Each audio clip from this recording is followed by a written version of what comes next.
রাজধানীর এভারকেয়ার হাসপাতালের সামনে থেকে সরাসরি যোগ দিচ্ছেন সহকর্মী ইফতেখার রেজা। ইফতেখার, খালেদা জিয়ার চিকিৎসায় যুক্তরাজ্য থেকে সকালে একদল চিকিৎসক এসেছেন এবং তারা কি কাজ শুরু করেছেন বা তারা কিছু বলেছেন কিনা জানাবেন।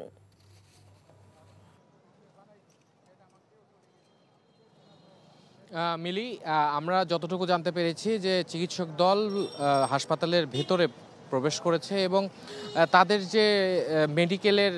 যে টার্মে যে কার্যপদ্ধতি সেই পদ্ধতি অনুযায়ী তারা কাজ শুরু করেছে বলে আমরা জানতে পেরেছি এবং তারা জানিয়েছেন যে এটি কিছুটা সময় সাপেক্ষ বিষয় এ সম্পর্কে বিস্তারিত জানানোর বিষয়ে, কারণ বেগম খালেদা জিয়ার যে শারীরিক যে অবস্থা সেই অবস্থা অনেকটাই জটিল। আমরা ইতিমধ্যেই জেনেছি তিনি গত 23 নভেম্বর মূলত শ্বাসকষ্টের কারণে বা শ্বাসকষ্টের জটিলতায় তিনি এভারকেয়ার হাসপাতালে ভর্তি হন এবং পরবর্তীতে তার যে শারীরিক অবস্থা সেই শারীরিক অবস্থার অবনতি ঘটতে থাকে এবং তিনি এক পর্যায়ে সিসিইউতে ভর্তি হন সে পর্যন্ত আমরা জানতে পারি। তো সেক্ষেত্রে তার বিদেশ যাত্রায় যে শারীরিক অবস্থা সেই ক্ষেত্রে তার জটিলতা থাকলে বা অনেকটা ঝুঁকি থাকলে বিদেশ থেকেই ডাক্তার বাংলাদেশে তার চিকিৎসায় নিয়ে আসার যে ব্যবস্থা সেই ব্যবস্থা করা হয় এবং ইতিমধ্যে তারা প্রবেশ করেছেন হাসপাতালের মধ্যে আমরা জানিয়েছি। এবং আরও একটি বিষয় সেটি হচ্ছে যে চীনের যে একটি প্রতিনিধি দল চিকিৎসকের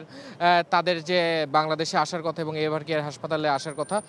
সে বিষয়ে আমরা জেনেছি তারা হয়তো বিকেল বা সন্ধ্যা নাগাদ তারা এসে পৌঁছাবেন বলে এখন পর্যন্ত আমরা জানি। এবং আমি আপনাকে জানিয়ে রাখতে চাই যে বেগম জিয়ার মূলত ডায়াবেটিক, হৃদরোগ,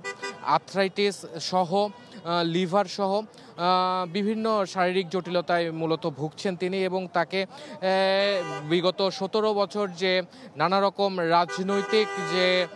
যে হেনস্থা বা বিভিন্ন ধরনের যে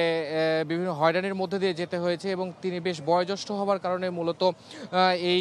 এই সব মিলিয়ে মূলত তার শারীরিক অবস্থা কিছুটা নাজুক অবস্থায় ছিলই আগে থেকে এবং পরবর্তীতে তিনি হঠাৎ করেই অসুস্থ হয়ে পড়েন এবং এভারকেয়ার হাসপাতালে ভর্তি আছেন। তবে গতকাল তার যিনি ব্যক্তিগত চিকিৎসক বিএনপির স্থায়ী কমিটির সদস্য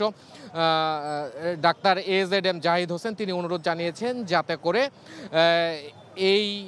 বেগম জিয়ার যে চিকিৎসা ব্যবস্থা সেই ব্যবস্থা সম্পর্কে যাতে যে ভ্যালিড যে ব্যক্তি আছেন বা গ্রহণযোগ্য যে ব্যক্তি সেই ব্যক্তির মাধ্যমে যাতে তার সর্বশেষ অবস্থা জানানো হয় গণমাধ্যমে। তো এই ছিল সর্বশেষ। মালিহা, জানছিলাম বেগম খালেদা জিয়ার স্বাস্থ্যের খবর।